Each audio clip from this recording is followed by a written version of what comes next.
Hello friend, welcome back to DNS YouTube channel. तो दोस्तों, इस वीडियो में हम लोग जो बात करने वाले हैं, बहुत ही शानदार टॉपिक पे बात करने वाले हैं, पॉलिटी के पार्ट 3 के बारे में। दोस्तों, 200 प्लस एमसीक्यू मैं कराने वाला हूं, जिसमें कि पार्ट 1 और पार्ट 2 अपलोड है ऑलरेडी आपके यूट्यूब चैनल पे। तो आप उसको जाकर एक बार प्लेलिस्ट में देख लीजिएगा। पार्ट 1 और पार्ट 2 को देखने के बाद पार्ट 3 पर भी आ जाइएगा। और बहुत ही ज़्यादा इंपॉर्टेंट क्वेश्चन मैंने पार्ट 1 पार्ट 2 में कराए हैं, एक बार जरूर जाके उसको देख लीजिएगा। तो दोस्तों, Mahatma Gandhi Kashi Vidyapith, Deendayal Upadhyay university, Lucknow university, Harishchandra PG college और उदय प्रताप कॉलेज में दोस्तों, अगर आपके सिलेबस में पॉलिटी आती है या प्रीवियस ईयर क्वेश्चन में आपने पॉलिटी के क्वेश्चन देखे हैं, तो बहुत ज़्यादा इंपॉर्टेंट ये वीडियो आपके लिए होने वाला है दोस्तों। तो बहुत ज़्यादा इंपॉर्टेंट क्वेश्चन है। और मैं बता दूं आपको, अगर इसका पीडीएफ चाहिए तो आप डीएनएस एजुकेयर ऐप डाउनलोड कर सकते हैं, उसी पर आपको इसका पीडीएफ मिल जाएगा। ठीक है, तो डीएनएस एजुकेयर ऐप जो है प्ले स्टोर से डाउनलोड कर लीजिए, वहां से आपको फ्री सेक्शन में इसका पीडीएफ जो है मिल जाएगा। ठीक है, फ्री सेक्शन में इसका पीडीएफ मिल जाएगा। ठीक है, ध्यान रखिएगा इस बात का। पहले क्वेश्चन पे चलते हैं दोस्तों, बहुत ही शानदार तरीके से। तो चलिएगा। रात अभी बाकी है, बात अभी बाकी है, तुम अभी जीते नहीं, मैं अभी हारा नहीं, रहना तू है ना, हर अनहोनी को कर दे होनी, जिसका नाम है महेंद्र सिंह धोनी। तो चलिए आ जाते हैं हम लोग पहले क्वेश्चन पे। और पहला क्वेश्चन आपके स्क्रीन पर दोस्तों ये रहा आपके सामने। दोस्तों, पहला क्वेश्चन आपके स्क्रीन पर मैं पढ़ देता हूं, एक बार कलर में चेंज कर देता हूं। हाँ दोस्तों, देखिए पहला क्वेश्चन आपके स्क्रीन पर है, प्रेस की स्वतंत्रता भारतीय संविधान के किस अनुच्छेद से मिलती है? Freedom of press comes from which article of Indian constitution? दोस्तों, अगर बात करें प्रेस फ्रीडम ऑफ प्रेस की, तो दोस्तों ये आता है आर्टिकल कौन से, 19 के ए में। तो इसलिए करेक्ट आंसर तो हो जाएगा हमारा क्वेश्चन का ऑप्शन नंबर ए। तो आंसर ए जो है वो करेक्ट आंसर हो जाएगा। एक बात और मैं आपको बताना चाहता हूं दोस्तों, इसमें आपके बी सी डी में भी अलग अलग ऑप्शन दिए गए हैं। आप 21 आर्टिकल में बताएंगे कि कौन से 21 आर्टिकल कौन से आपके फंडामेंटल राइट से रिलेटेड है। ठीक है, और 14 और 16 के बारे में भी बताएंगे। ठीक है, तो दोस्तों अगर मैं बात करूं फंडामेंटल राइट की, तो फंडामेंटल राइट टोटल 6 हैं। और मैं अगर बात करूं तो आर्टिकल 21 जो रिलेटेड है, उसको हम लोग राइट टू प्राइवेसी भी कहते हैं। क्या कहते हैं? राइट टू प्राइवेसी भी कह देते हैं, यानी निजता का अधिकार। यानी कोई भी चीज को आपको छुपाने का, आपको खुद को लाइफ से रिलेटेड कोई भी प्राइवेसी रखने का आपको पूरा अधिकार है। आर्टिकल 21 में ये दिया गया है। और क्या होता है? Protection of life, protection of life and personal liberty, प्राण और दैहिक स्वतंत्रता का अधिकार, इसी आर्टिकल में आपकी बात किया गया है। इस बात को ध्यान रखिएगा। और मैं अगर बात करूं आर्टिकल 14 की, तो दोस्तों आर्टिकल 14 में बात की गई है इक्वालिटी बिफोर लॉ। ठीक है, इक्वालिटी बिफोर लॉ, यानी कानून के समक्ष समानता का अधिकार, किसी भी आधार पर आपसे भेदभाव नहीं किया जाएगा। ये आर्टिकल 14 में लिखा गया है। ठीक है, अब आइए आर्टिकल 16 में बात कर लेते हैं। तो आर्टिकल 16 में दोस्तों लिखा गया है कि किसी भी पब्लिक एम्प्लॉयमेंट में, ठीक है ना, यानी अगर सरकार कोई भी निकालती है वैकेंसी, तो उसमें किसी भी आधार पर, चाहे जाति हो, धर्म हो, लिंग हो, इनके आधार पर कोई भी भेदभाव नहीं किया जाएगा। किसी भी पब्लिक एम्प्लॉयमेंट में आपको रोजगार देने के मामले में कोई भी सरकार भेदभाव नहीं करेगी, जाति लिंग के आधार पर कोई भेदभाव नहीं करेगी। एक एक्सेप्शन है इसमें, एक अपवाद है, आप जानते भी होंगे, रिजर्वेशन मिलता है एससी एसटी को छोड़ करके। आपको ये बात समझनी होगी कि कुछ अपवाद भी होते हैं। तो इसमें ये अपवाद है कि एससी और एसटी को छोड़ करके बाकी सभी लोगों को बराबर हक का अधिकार मिलता है। ठीक है, तो चलते हैं दोस्तों नेक्स्ट क्वेश्चन पे। इस क्वेश्चन का करेक्ट आंसर होगा ऑप्शन नंबर ए। अनुच्छेद 19 में प्रेस की स्वतंत्रता की बात की गई है, फ्रीडम ऑफ द प्रेस की। चलिए नेक्स्ट क्वेश्चन की ओर चलते हैं दोस्तों। अगला क्वेश्चन आपके स्क्रीन पर ये रहा आपके सामने।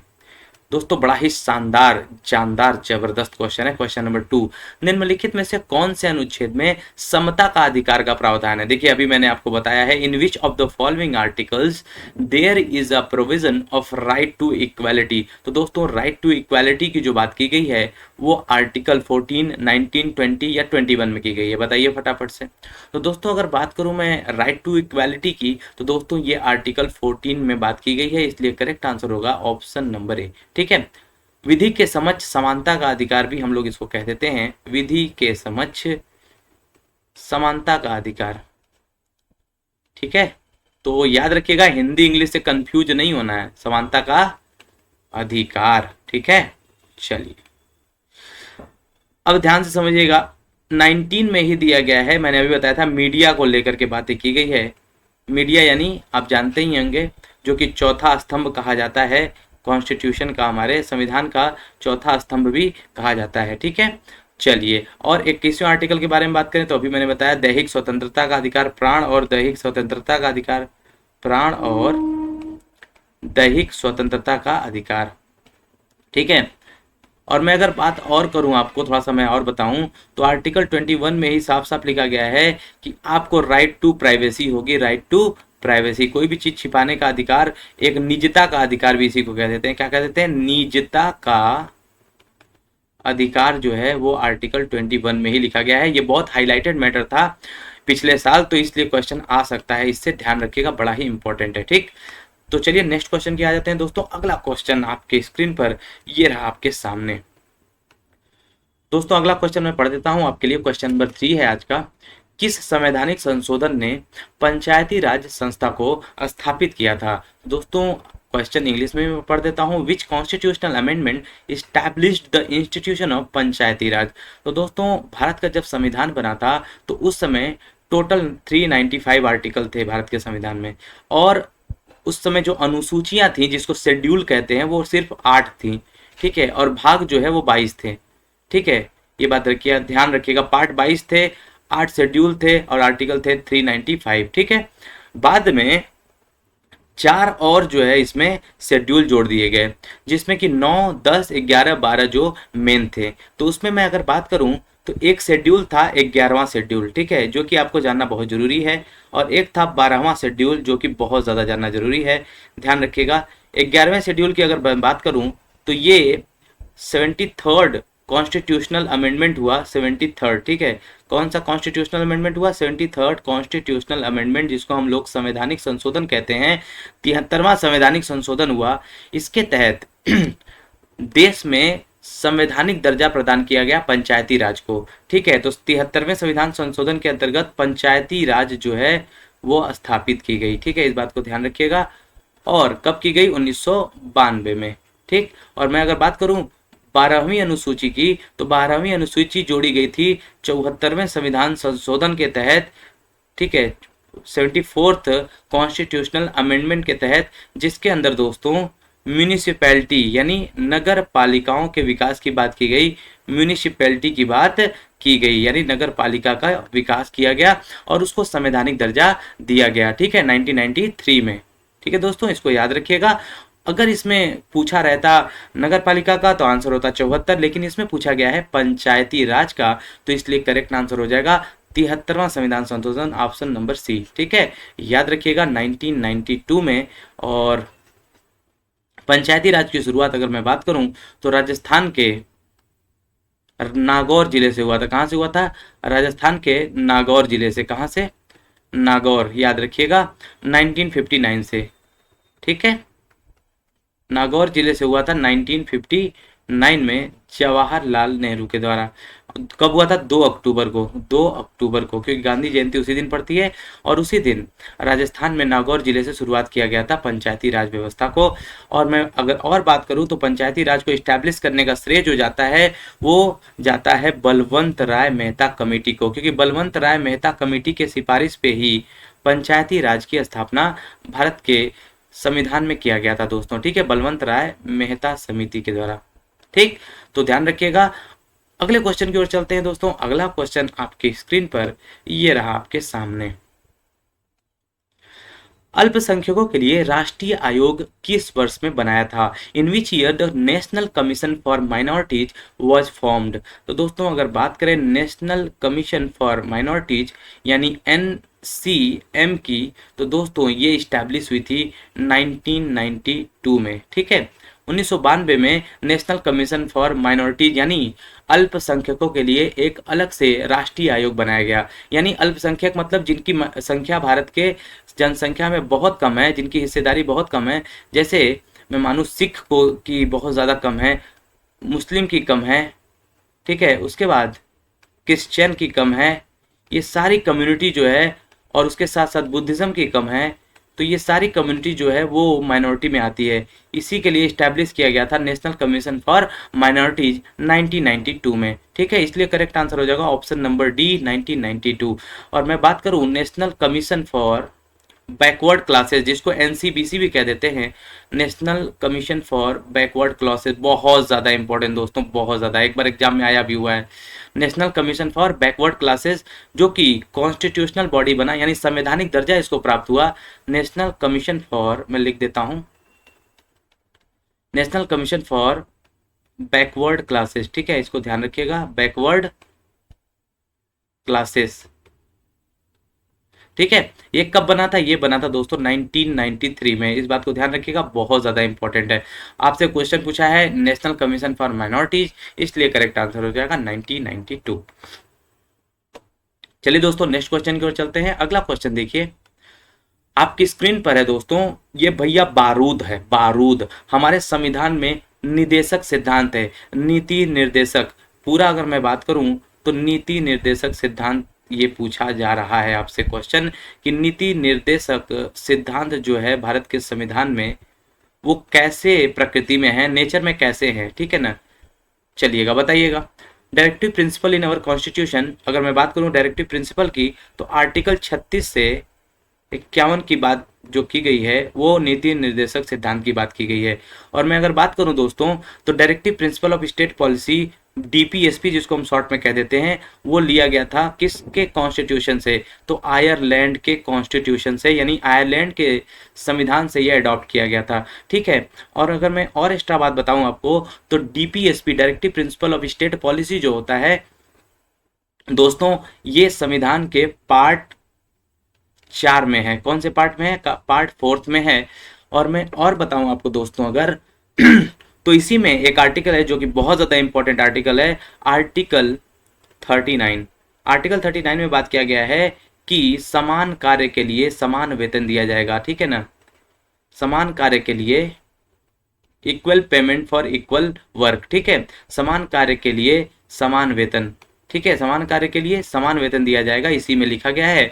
यही एग्जाम में कई बार आया हुआ है कि समान कार्य के लिए समान वेतन किसका हिस्सा है? तो ये हिस्सा है directive principle of state policy, राज्य के नीति निर्देशक सिद्धांत, जो कि आयरलैंड के संविधान से पार्ट 4 में इंडिया के वर्णित है, लिखा गया है। ठीक है, इस बात को ध्यान रखिएगा। और दोस्तों जो DPSP होता है, ये कभी भी आप सुप्रीम कोर्ट या हाई कोर्ट में इसको चैलेंज नहीं कर सकते, इसको ले जाकर के कोई भी आप डिबेट नहीं कर सकते, इस बात को ध्यान रखिएगा। जैसे मैं अगर बात करूं, अगर लो मतलब बहुत आपको अच्छे से समझाने की कोशिश करूं एकदम अच्छे लैंग्वेज में, तो जैसे मान लीजिए कि एक सरकारी टीचर है, उनको मिलता है पढ़ाने का 70 से 80 हज़ार रुपये महीने का, जबकि वही काम एक प्राइवेट टीचर करता है तो उसे उसी टाइम का, हो सकता है प्राइवेट टीचर और ज़्यादा ही मेहनत करता हो, उसे कितना मिलता है? मुश्किल से 15 से 20 हज़ार, बहुत ज़्यादा उड़कर मिलेगा 25 हज़ार मिलेगा, नहीं तो 10-12 में भी चल जाता है काम आजकल। तो है क्या कि वो दोनों काम तो सेम कर रहे हैं, जबकि आर्टिकल 39 में लिखा गया है कि भाई समान कार्य के लिए समान वेतन मिलेगा।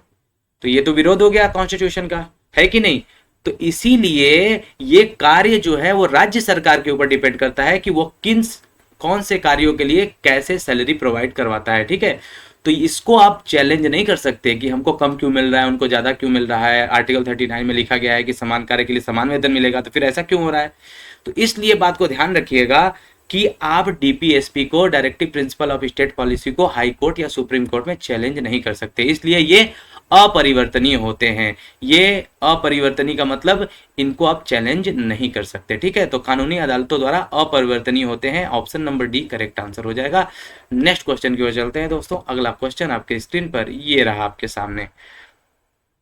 ई भैया बम है बम। तो भैया आंसर दीजिएगा इस क्वेश्चन का। तो क्वेश्चन नंबर 6 आ चुका है। किस वर्ष में भाषाई आधार पर राज्यों का पुनर्गठन किया गया? In which year the states were reorganised on linguistic basis?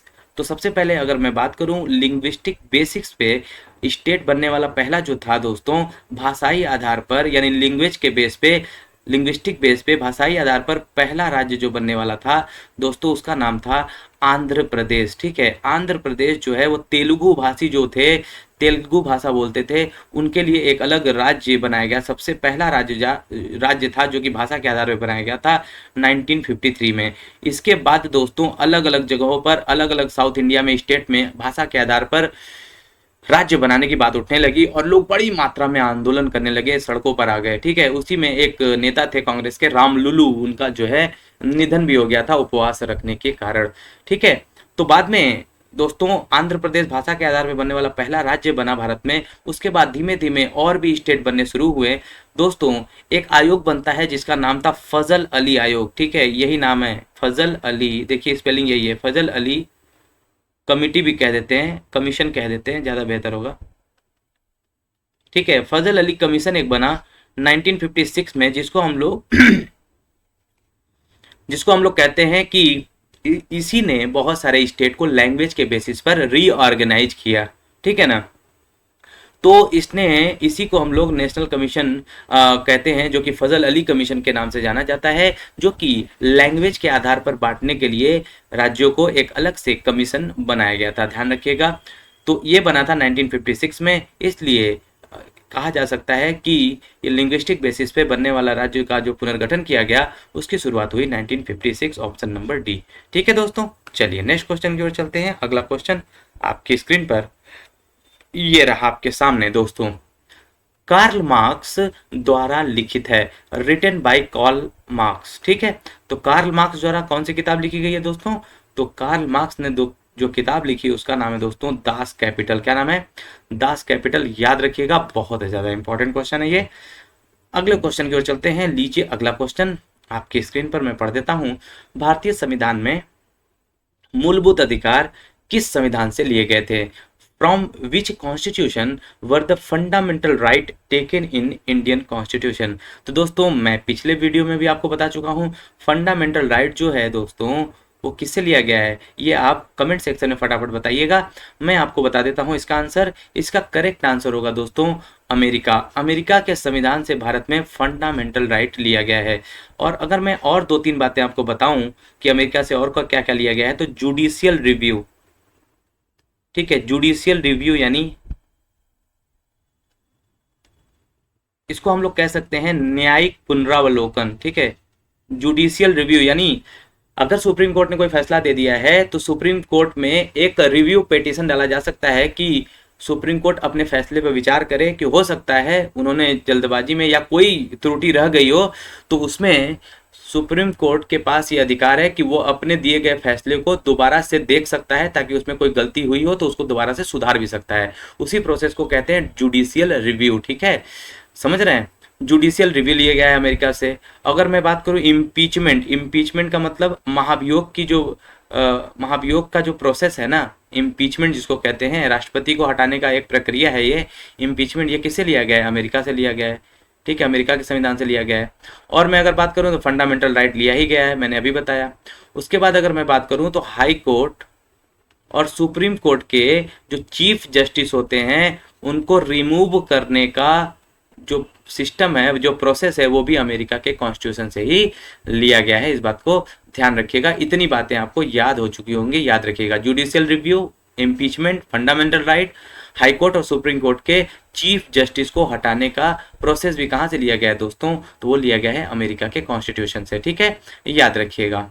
इसको पॉइंट आउट करते रहिएगा, नोट करते रहिएगा। ठीक है, नोट इसका करते रहिएगा, कमेंट सेक्शन में बताते रहिएगा, और साथ ही साथ आप लोग कॉपी पेन लेकर बैठा करिए ताकि नोट करते रहें इन सब चीज़ों को। ठीक है, और चलिए बात कर लेते हैं यूके से क्या क्या लिया गया है। तो यूके से अगर मैं बात करूं तो यूके से दो तीन बातें मैं बता देता हूं आपको। पहला तो पार्लियामेंट्री सिस्टम, पार्लियामेंट्री यानी संसदीय प्रणाली जो है वो ब्रिटेन के ही संविधान से लिया गया है। ठीक है, पार्लियामेंट्री सिस्टम यानी संसदीय प्रणाली। ठीक, उसके बाद अगर मैं बात करूं तो सिंगल सिटीजनशिप यानी एकल नागरिकता, सिंगल सिटीजनशिप जो है, एकल नागरिकता, ये भी कहां से लिया गया है, यूनाइटेड किंगडम यानी इंग्लैंड के संविधान से लिया गया है। इस बात को ध्यान रखिएगा, ये दो बातें बहुत ज्यादा इंपॉर्टेंट है, ये एग्जाम में डायरेक्टली क्वेश्चन आते हैं इससे, ठीक है, याद रखिएगा इसको, ठीक है।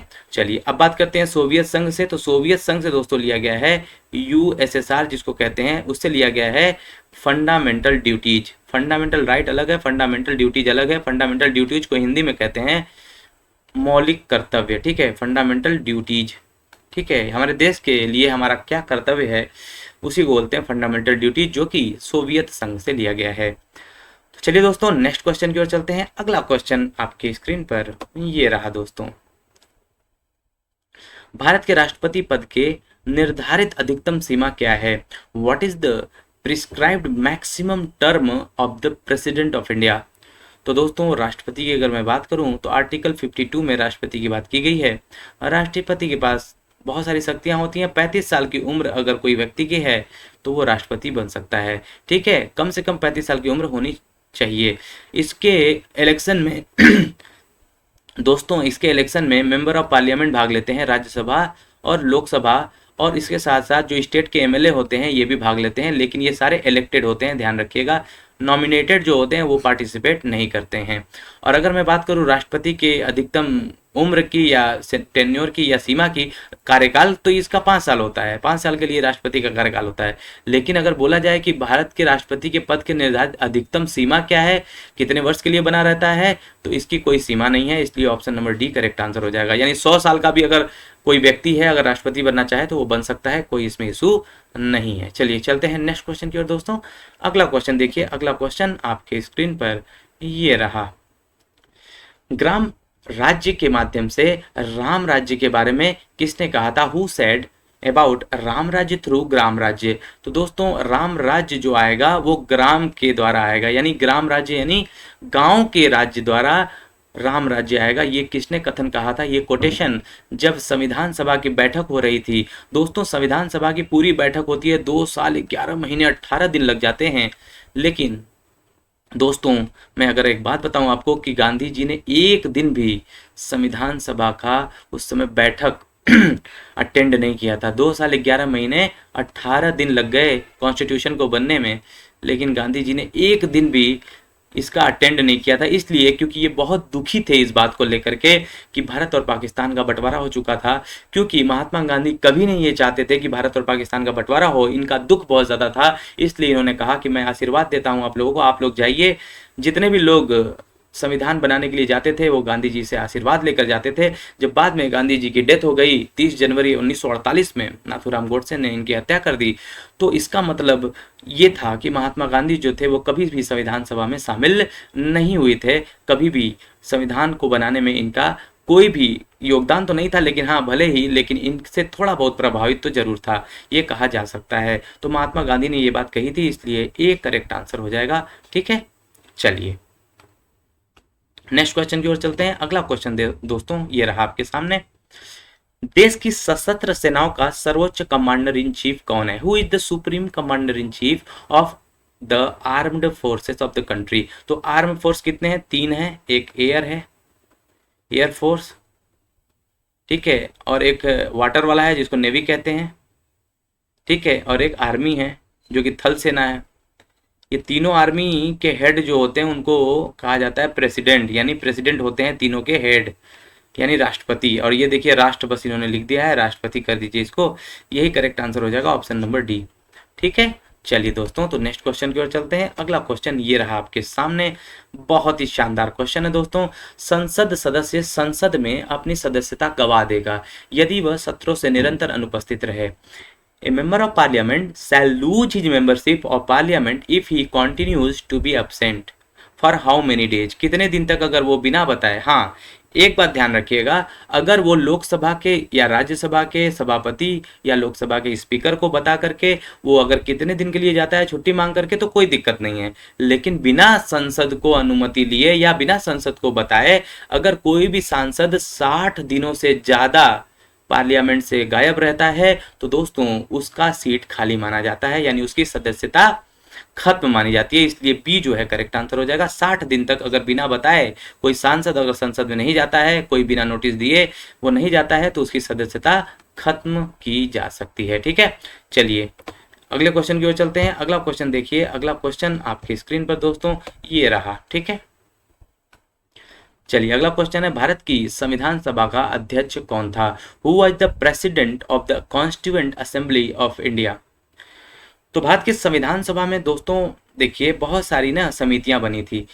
तो कौन कौन सी समितियां थी? जैसे देखिए, एक था यूनियन कमिटी, यूनियन कमिटी जिसको हम लोग क्या कह देते हैं, जिसको हम लोग कह देते हैं दोस्तों संघ समिति। ठीक है, इसी को क्या कह देते हैं? संघ समिति।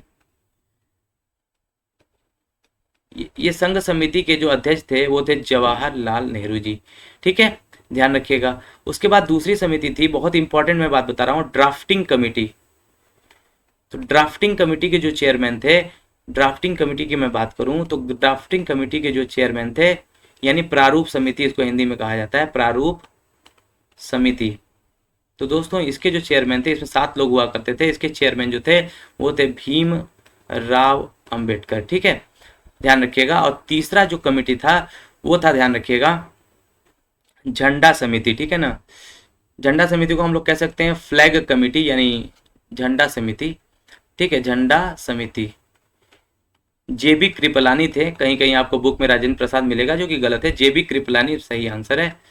जेबी कृपलानी जो है वो झंडा समिति के अध्यक्ष थे। ठीक है, तो ध्यान रखिएगा। और मैं यहाँ पे पूछा गया संविधान सभा के अध्यक्ष कौन थे? तो संविधान बनने का जो प्रस्ताव शुरू हुआ तो उसमें अस्थायी अध्यक्ष के तौर पे राजेंद्र प्रसाद को चुना गया। Option number B correct answer हो जाएगा। ठीक है, भीमराव अम्बेडकर किसके थे?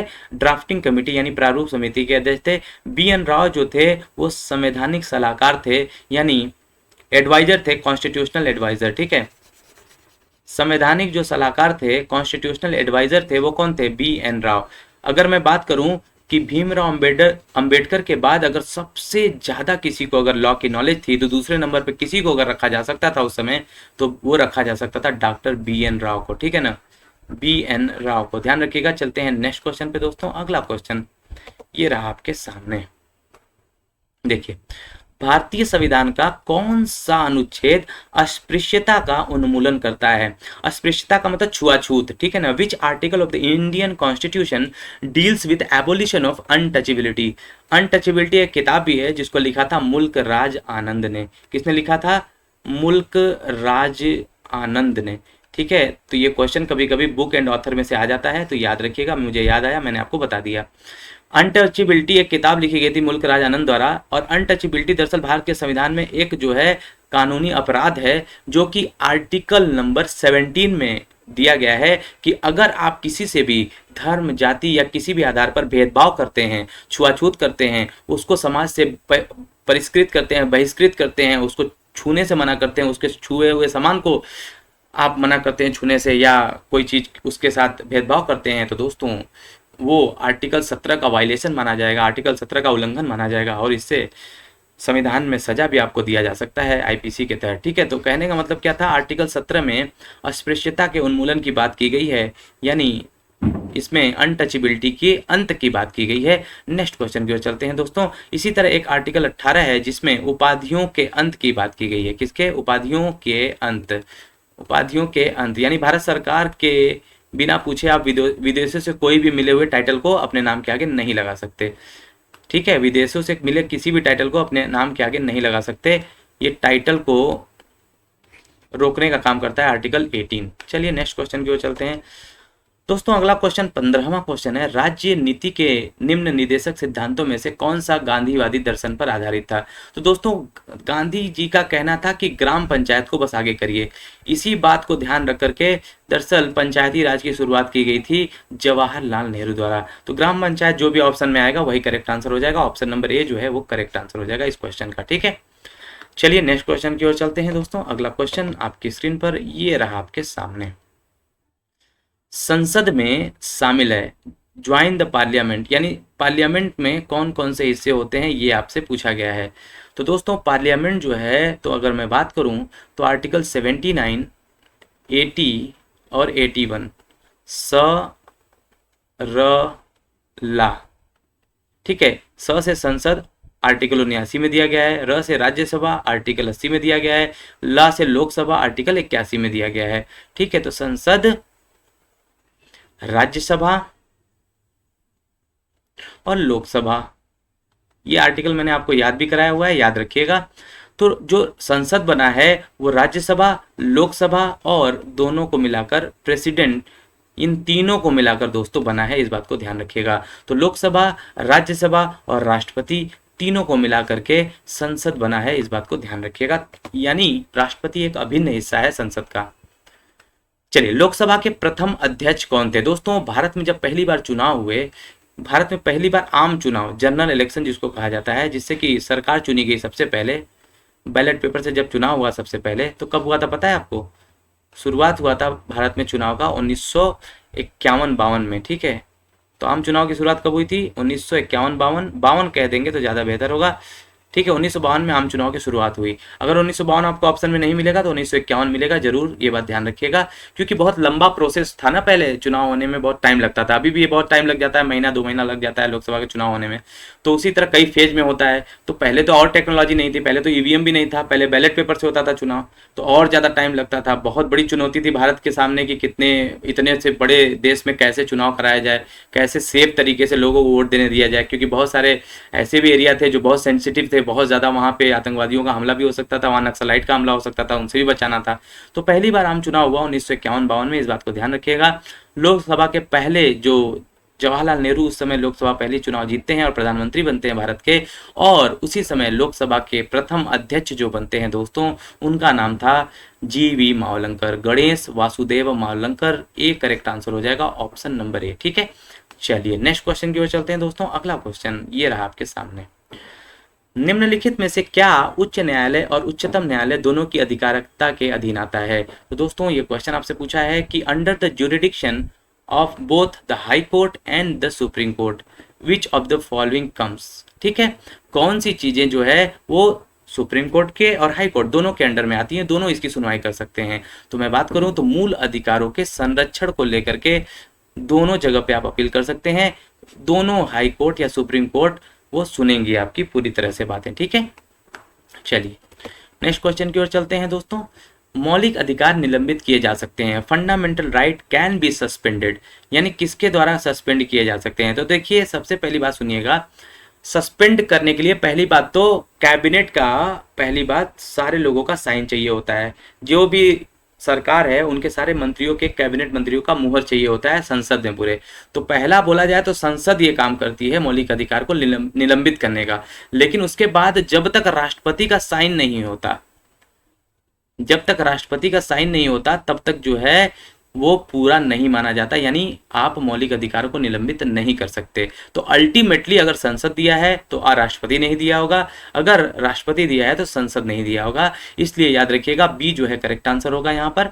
और मैं अगर बात करूं दोस्तों, जब 1975 में भारत में इमरजेंसी लगाई गई थी, तो उस समय इमरजेंसी के दौरान इंदिरा गांधी जब प्राइम मिनिस्टर थी, जिनको आयरन लेडी भी कहा जाता है, तो उस समय दोस्तों मैं आपको कभी बताऊंगा कि वो इंदिरा गांधी के नहीं, दरअसल उनके बेटे की वजह से इमरजेंसी लगाई गई थी। ये कहानी बहुत पुरानी है, मैं आपको बताऊंगा कभी। दोस्तों उनके एक बेटे थे, ठीक है ना, राजीव गांधी के अलावा भी उनके एक बेटे थे जिनका नाम था संजय गांधी, उनके ही वजह से ये इमरजेंसी इम्पोज हुई थी इंडिया में। कोई बेटा जब ये बात कहेगा कि मैं खुद को गोली मार लूंगा, नहीं तो आप इमरजेंसी डिक्लेयर करिए, तो कोई माँ क्या करेगी आप खुद सोचिए।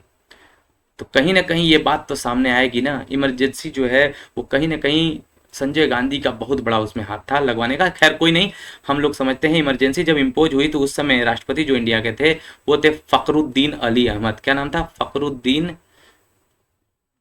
फखरुद्दीन अली अहमद, ठीक है, इस बात को ध्यान रखिएगा, ठीक। तो चलिए नेक्स्ट क्वेश्चन की ओर चलते हैं दोस्तों। अगला क्वेश्चन आपकी स्क्रीन पर ये रहा आपके सामने दोस्तों, यदि राष्ट्रपति त्यागपत्र देना चाहे तो वो अपना त्यागपत्र किससे देगा? If the president want to resign, to whom will he address his resignation letter?